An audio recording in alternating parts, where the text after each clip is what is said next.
na sapatos, tsaka ang bestida ko. Hindi po.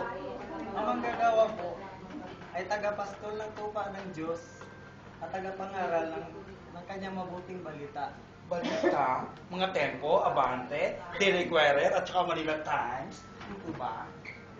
Hindi po. Ang mabuting balita po, ayon dito sa banal na kasulatan, ay nasusulat po sa John 3:16. At ito po yung sinabi. Sapagkat gayon na lamang ang pagsinta ng Diyos sa sanlibutan, ay binigay niya ang kanyang bugtong na anak upang sino mang sumampalataya sa kanya ay huwag mapahamak kundi magkaroon ng buhay na walang hanggan. Kami pong mga bakla, kami po rin ba ay maliligtas? Oo, lahat ng tao ay mahal ng Diyos, pero nasusulat din sa banal na kasulatan sa unang Korinto 6:9. Hindi magsisipagmana ng kaharian ng Diyos ang mga makikiapid sa kapwa lalaki.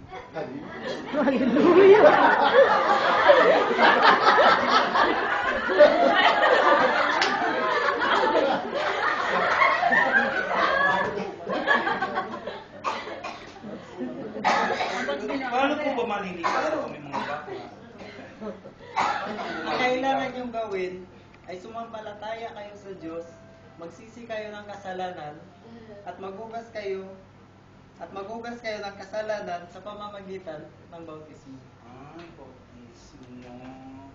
Bautismo. Bakit? Sapat na ba yung bautismo na yan, Pogi, para maligtas?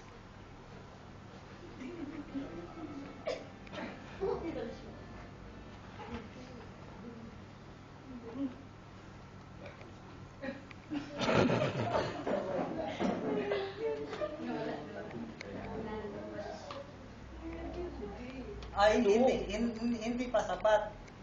Kailangan pagkatapos ng bautismo, magpatuloy ka sa kalooban ng Diyos at mananatili sa iglesia kung saan tinuturuan ng bawat isa na mumuhay na may kabanalan hanggang sa pagbalik ni Jesucristo.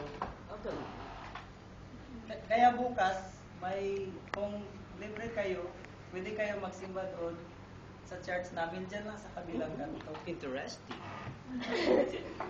Interesting kasi is. Tapos na po. Medyo. Okay na po. Tatanggalin mo na lang po yan. Told you. Okay na po. Sige po, kita-kita na lang tayo doon sa church namin kung libre po kayo. Bukas po. Sige po. Alam po. Hindi pa nagbayad. Hoy, Manay.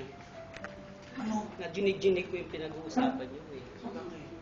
Jeje mo. Yung tayo Manay, magchichismis ako. Alam mo, minsan iniisip ko na nga eh.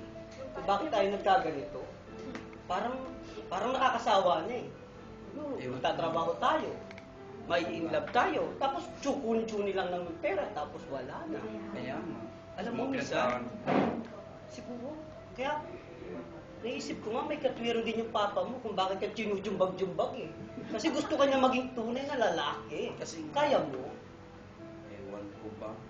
Kasi nga sa karanasan ko, yung nagiging lalaki ko, nakaubos ng pera. Kaya, kahit kinikikilabutan ako, try kaya natin pumunta doon sa sinasabi niya. Anyway, Pogi, tingnan lang natin. Wala mo masama. Bukas. Sarado natin. Sarado mo lang natin. Hayaan mo silang maningin. Wala silang masisi. Ay, wagi! Talaga. Daddy. Naka-video. Mga staff.